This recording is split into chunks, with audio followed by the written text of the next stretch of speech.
તારક મહેતા શોમાં વિવાદ અને આક્ષેપો વચ્ચે નવી સોનુ ભીડેની એન્ટ્રી મેકર્સે કરી ઇન્ટ્રોડ્યુસ। તારક મહેતા કા ઉલ્ટા ચશ્મા શોમાં એક નવી વ્યક્તિની એન્ટ્રી થઈ રહી છે। આ શોમાં સોનુ ભીડેનું પાત્ર ભજવતી અભિનેત્રી પલક સિંધવાનીએ શો છોડી દીધો હતો, જેથી તેના રિપ્લેસમેન્ટ તરીકે શોના નિર્માતાઓએ ખુશી માલીને કાસ્ટ કરી છે, જેની જાણકારી શોના નિર્માતા અસિત કુમાર મોદીએ આપી હતી। નિર્માતા અસિત મોદીએ એક ઇન્ટરવ્યુમાં કહ્યું હતું કે સોનુ ટપ્પુ સેનાનો એક મહત્વપૂર્ણ ભાગ છે, જેથી ખૂબ જ વિચાર કર્યા બાદ અમે આ રોલ માટે ખુશી માલીને કાસ્ટ કરી છે।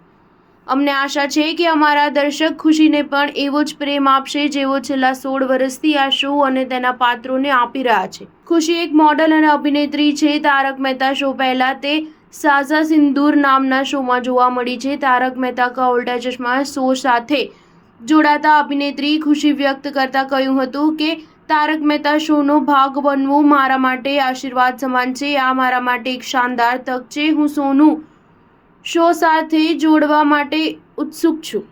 પલકને તારક મહેતા કા ઉલ્ટા ચશ્મા શોના મેકર્સ પર માનસિક ત્રાસ આપવાનો આરોપ લગાવ્યો છે, તેમજ શૂટિંગના સેટ પર અમાનવીય વ્યવહારનો સામનો કર્યો હોવાનો ખુલાસો કર્યો છે। અભિનેત્રીએ દાવો કર્યો હતો કે પ્રોડક્શન ટીમ મને 30 મિનિટના શોટ માટે સેટ પર 12 કલાક રાહ જોવડાવતા હતા।